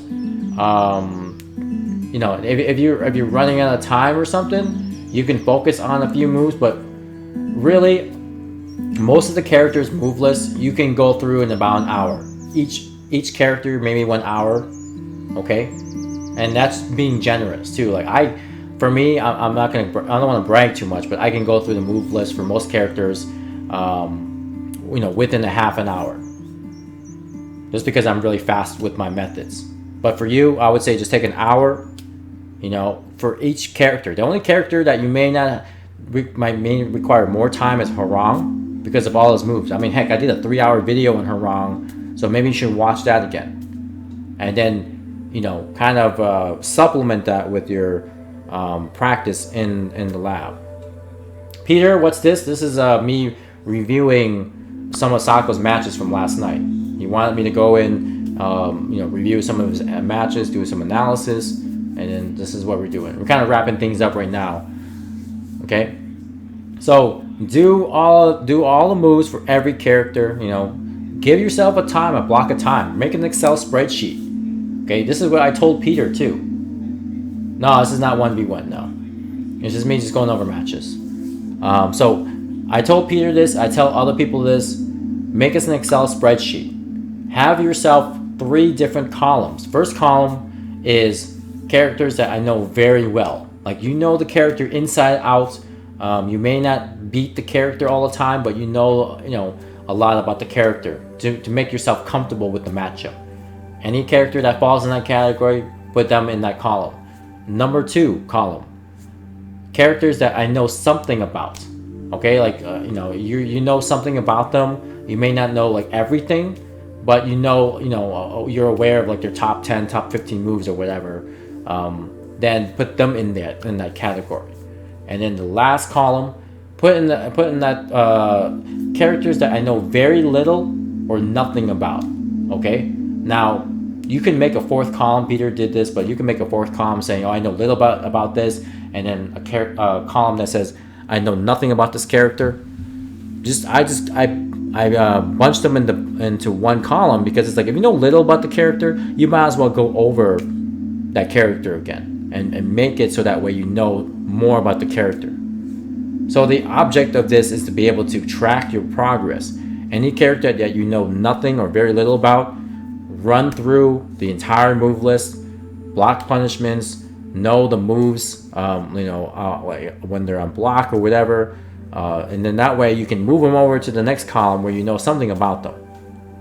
Any character that you already know something about, take it a step further, right? Go back into the lab and pick out 5 moves that are punishable. Pick out a mid move, a couple mid moves, a couple of low moves, stuff like that. Put them in there and go through. Have the computer play through them. If you can punish all of them, without much effort, then that's good. That means you really know the character well. If you're having trouble with that, the punishment, then that means you need to work on them more. That means you may know about you have the knowledge of the character, but you don't have the practicality of doing the proper punishment. So, I would say do that. Oh, Socco, yeah.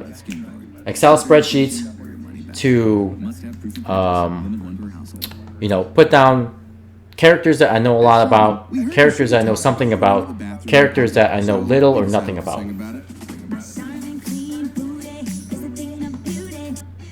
God damn it, advertisements. Anyway, I think you get it now. So go through the move list, then pick out the moves to punish, and then when I feel comfortable with the 5 moves, go to the next 5 moves. Yes, keep going until you are thoroughly comfortable punishing all the moves. Like, the moves inside out. I know this move is minus 14. I know this move is minus 10. Once you have the library of the character's moves in your list and their frame disadvantages on block, then that's good. And you can probably move them over to the next column where you know them a lot. And then the characters that you know a lot about, you need to spend some time reviewing the character, right? Because over time, you will forget about the character.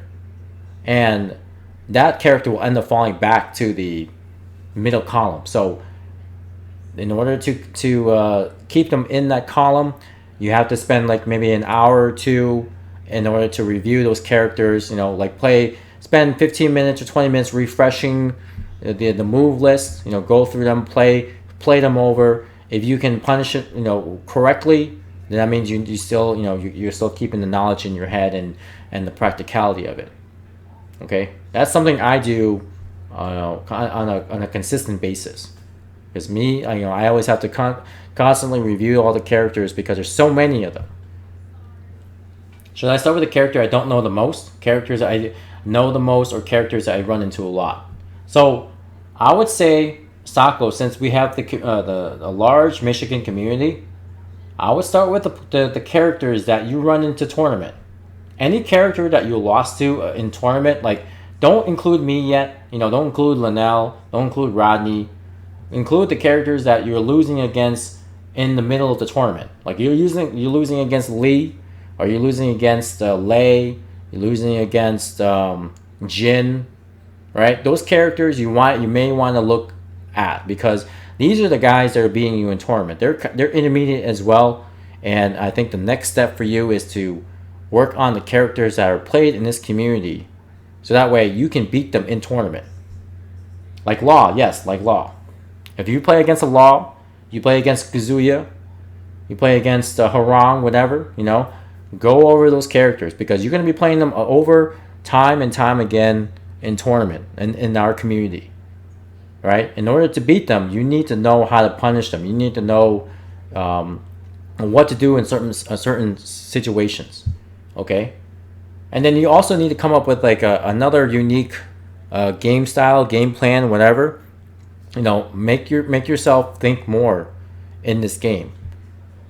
Learn to observe. Like learning how to observe is very difficult, and learning what to do with the knowledge, that's even more difficult.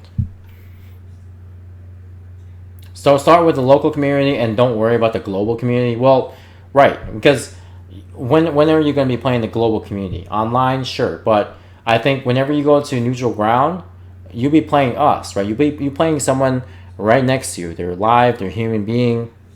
You know, when you play online, you don't be playing somebody wherever. You know, network is a factor, so sometimes lag may cause some issues, whatever. But when I first started playing Tekken 7 or Tekken in general again, when I came out of retirement, the first thing I did was any character that I lost to in tournament, I made a priority to learn them, like inside out.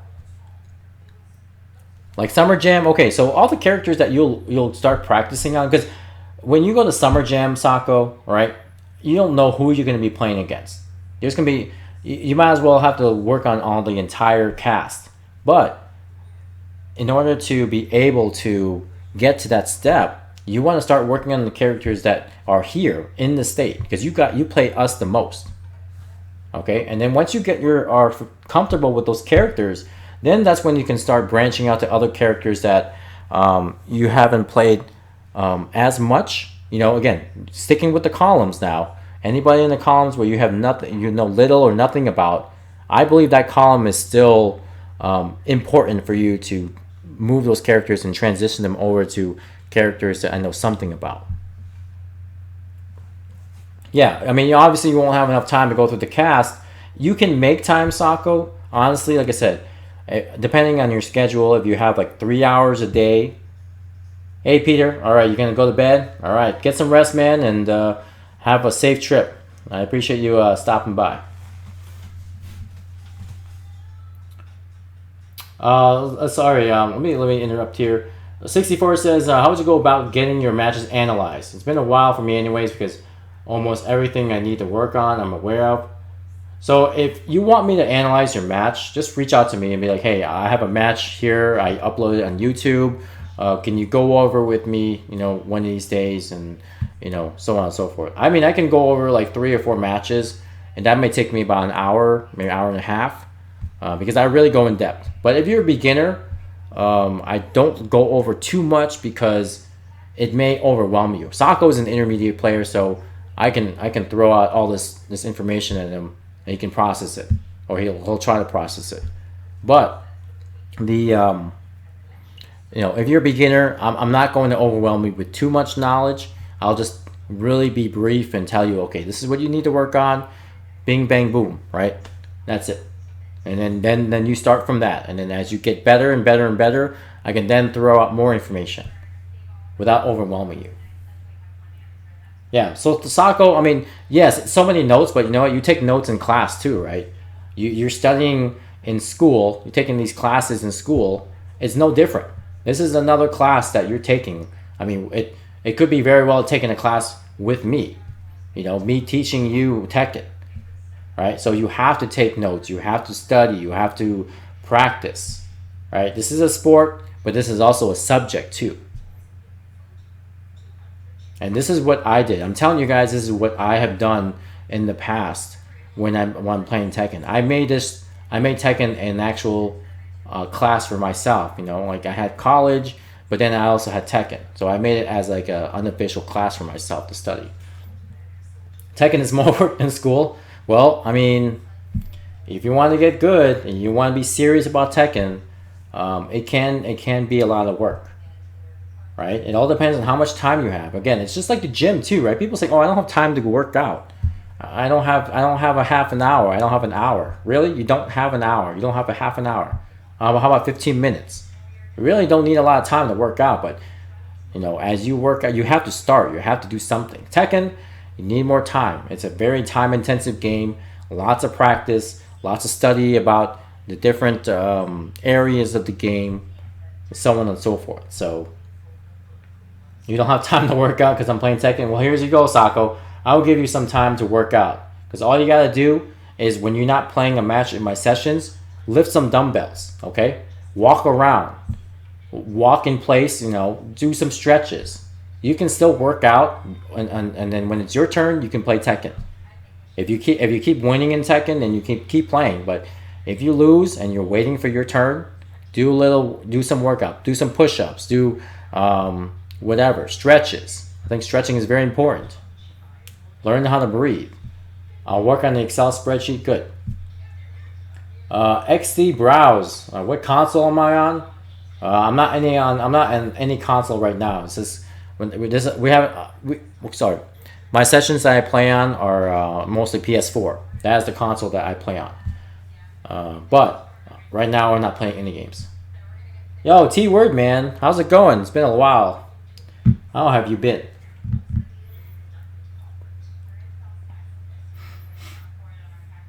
Yeah, you should definitely create the spreadsheet this weekend. Again, very simple process.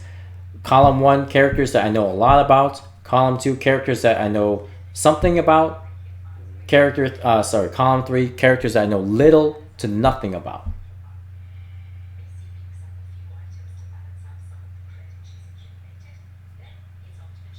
Your gamer tag is eyebrows. If you can warm you up, we'll warm you up for what? You can play rank.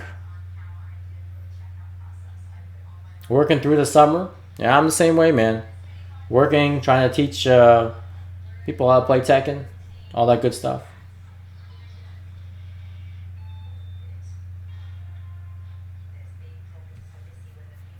Yeah, create the spreadsheet this weekend. Go over all your matches from last night's session. Make notes, you know, I mean, go over this little particular session of analysis that I did too.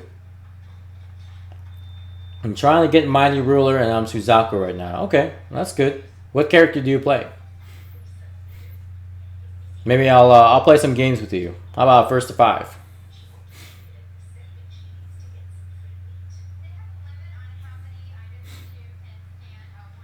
Kazuya?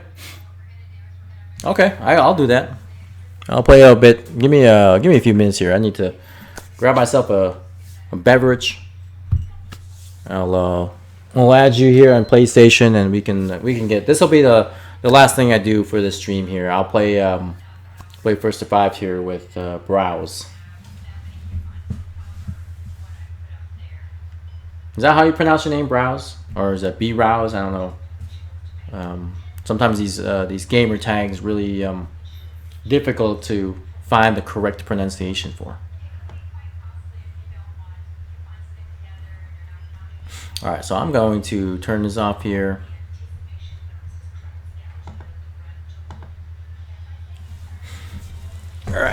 let me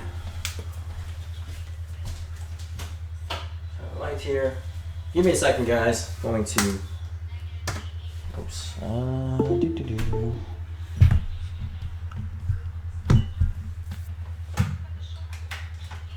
I'm not gonna do any cam or anything like that. I'll just play first to 5 with Mr. Browse here.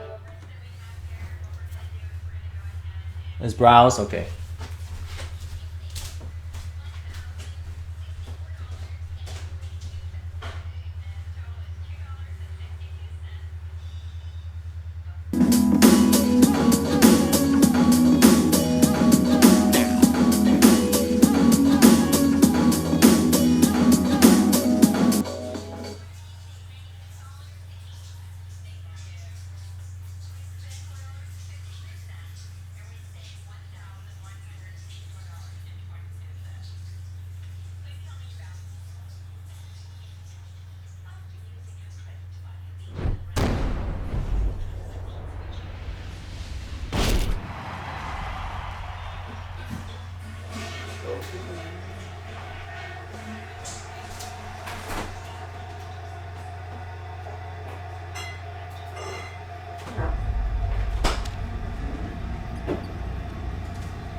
Alright, I'm back. So, oops.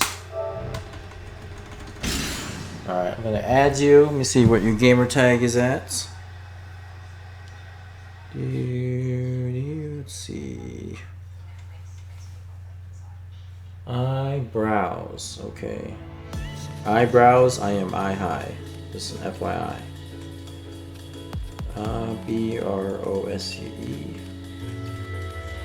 Okay, eyebrows.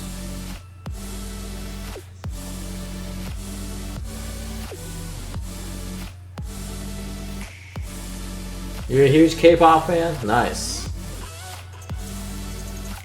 I can tell. I just saw your profile picture there. It looks like you got some K-pop boys in there. All right. I sent you a friend request. All right, good. We're friends now. That's good. And go ahead and let's see. Do this here. Need to move this over. Where my stream I'm live at? Okay.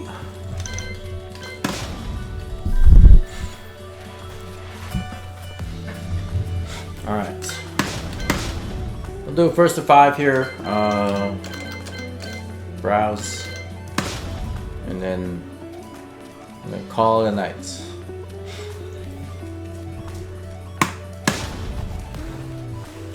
So in the fall, so T-Word says in the fall I'm gonna be at some neutral ground locals. I like to support even I'm not present. Yeah, I appreciate it, man. Thank you. I hope the Michigan State University starts doing their tournaments as well. I know their gaming community. Hopefully they'll run those again. Those are fun. Can we also start a party? I prefer not to browse. I mean, I'm talking on the party, and then I'm also talking in the stream here. So I like to just talk with one set of headphones.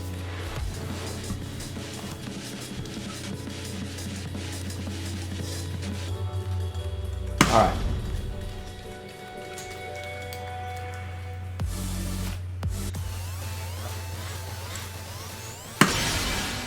Welcome to the King of Iron Fist Tournament 7, Paul Phoenix. Let's go, Mr. Phoenix in here.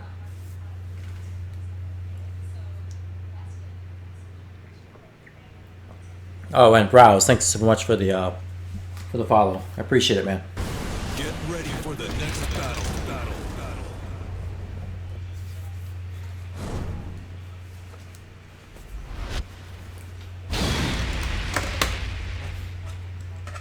Suzaku. I remember getting the Mighty Ruler back in season 1. That was tough.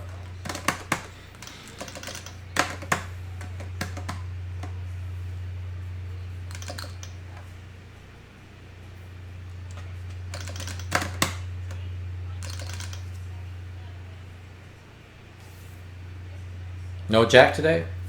Nope. I'm gonna have a little fun. But you're my jack right now, so that's good. Round 1. 3 bars. Fight. Oh,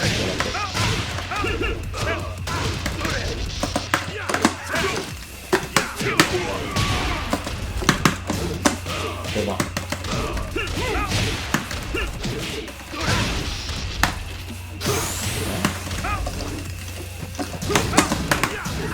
Good job.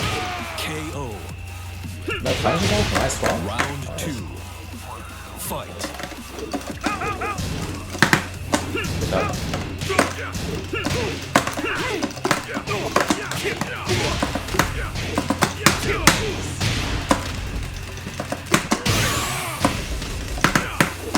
Oh, crap.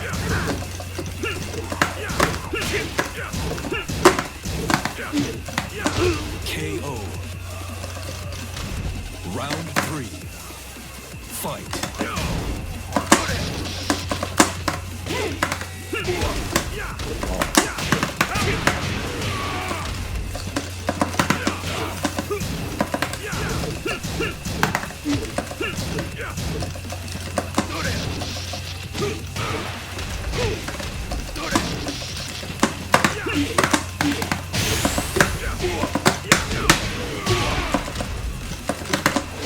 KO.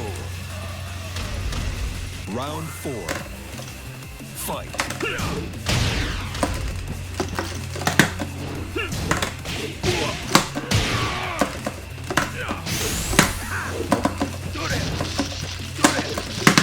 Good block. KO.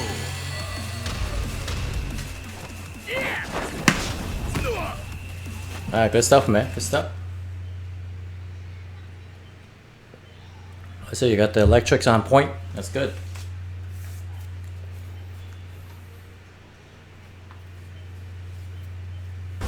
Get ready for the next battle.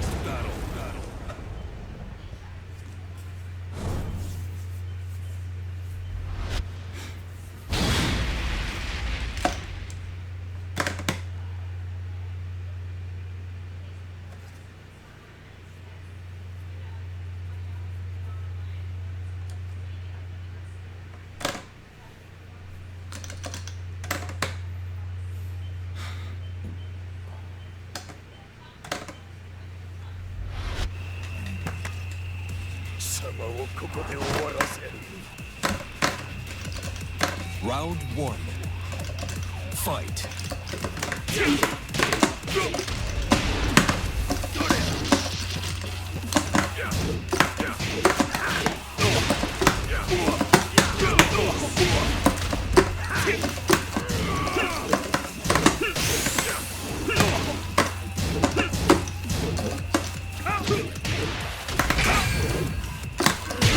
KO. Round 2. Fight. Good block.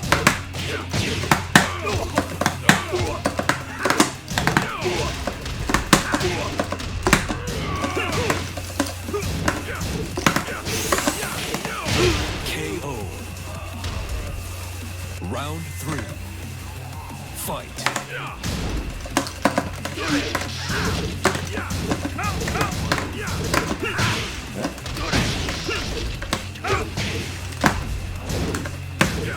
Good job.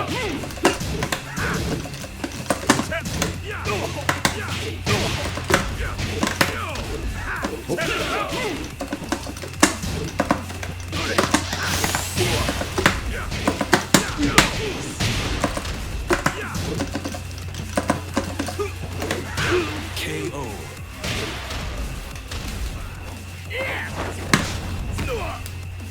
I appreciate it, man. Thank you.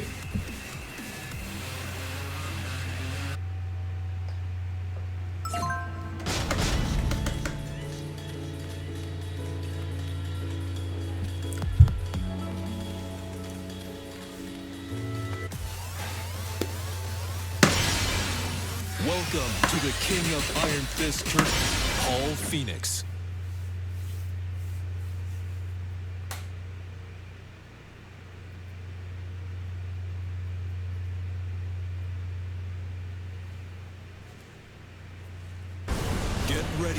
next battle.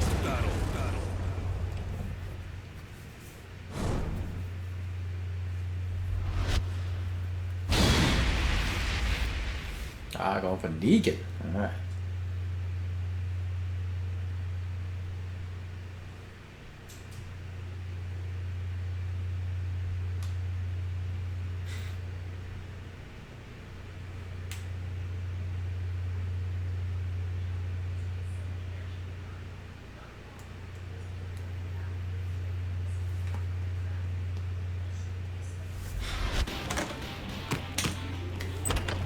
How the hell did you get this RV from Howard Estate? Beyond me. Fight. What the heck?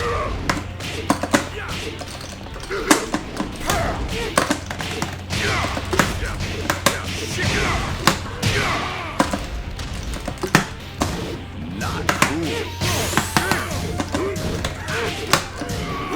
Nice launch. KO. Round 2. Fight. Not cool.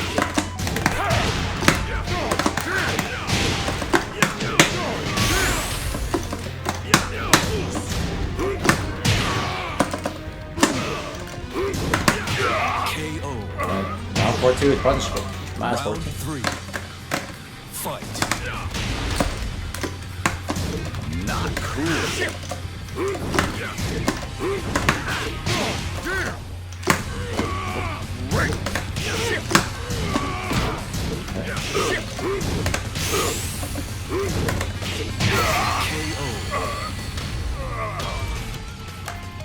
Oh, down 4-2.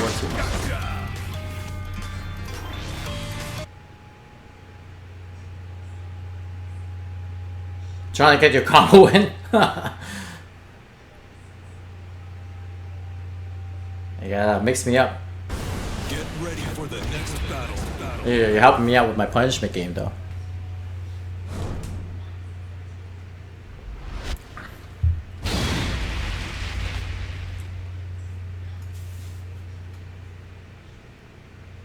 Your girlfriend keeps texting you?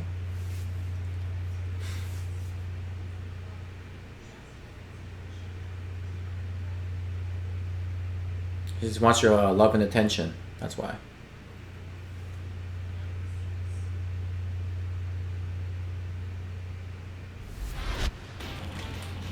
Round 1.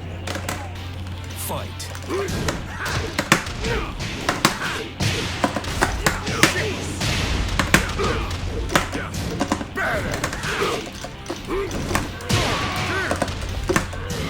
Not cool. Perfect. Round 2. Fight.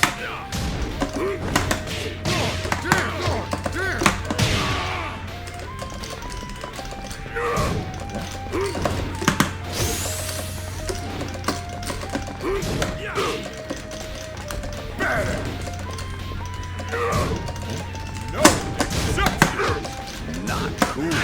Perfect. Definitely not cool. Round 3. Fight.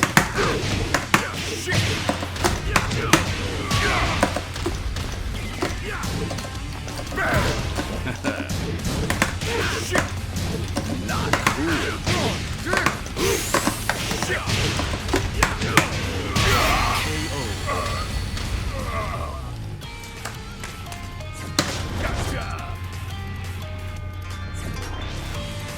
Alright, one more.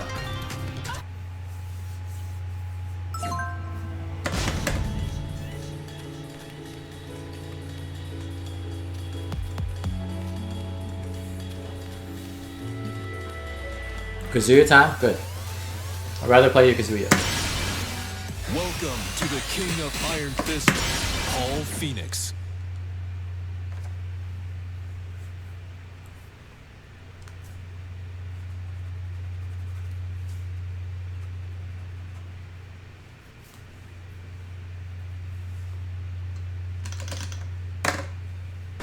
Get ready for the next battle.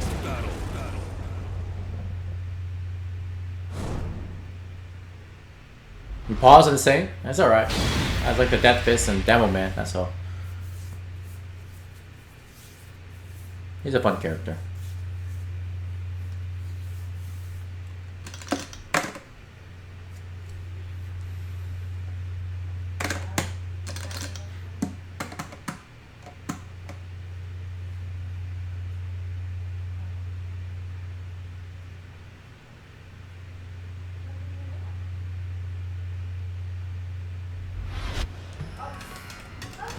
Round 1. Fight.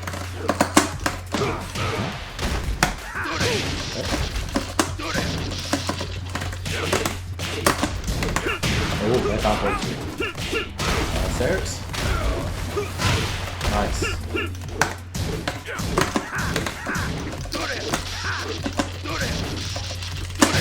Oh, that flip.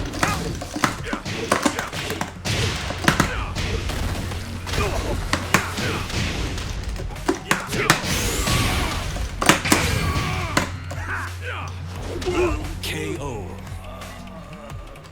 Round 2. Fight.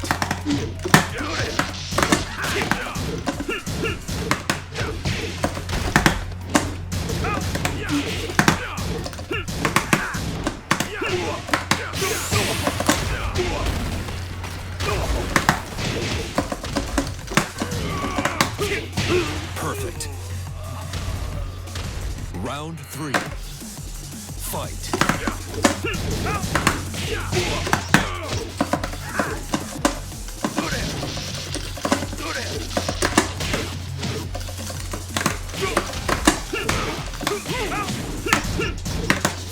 Punchable.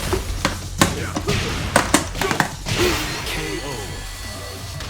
Alright, good stuff, Browse. You win. That was good. Good games, man. That was good. Hopefully that warmed you up.